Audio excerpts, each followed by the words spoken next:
muna akong kunin. Kasi atin pa ako ng kasal ni Bing. Hoy, sandali! Bakit kayo nandito? Andiyan na siya! Yung pamilya niya, okay ba yan? Maayos ba sila?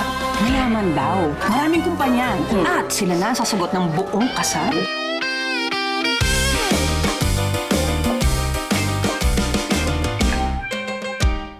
Gusto ko talaga magka-brothers. Ano kasi, only child ako eh. Ano nakita ka ng magulang mo, baka hindi na umulit. Pakiramdam ko, gagamitin lang niya si Bing para gumanda yung lahi nila. Bing, may nirenta kami sasakyan sa labas at nakastart na. Tara na. Please, tanggapin mo na. Sorry. Ang pamilya nagtutulungan. Ang kailangan natin gawin is tong susubo kami! Ano ka mo? Hoy! Yan bang itinuro ng tatay niyo sa inyo? Hindi niyo ba nakita kung gaano kasaya yung kapatid niyo kanina?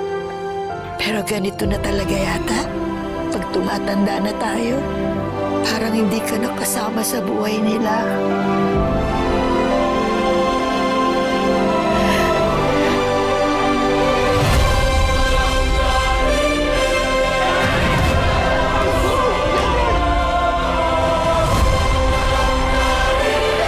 Kaya ka siguro kating magpakasal niyan kay baby boy kasi ayaw mo nang matawag na taga-Riles. Gusto mo lang iiwan kami dito mga taga-Riles.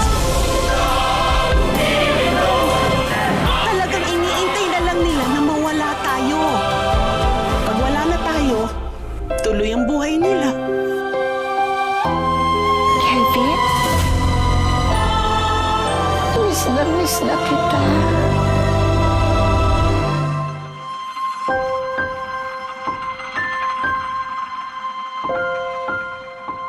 Bayaw, attention.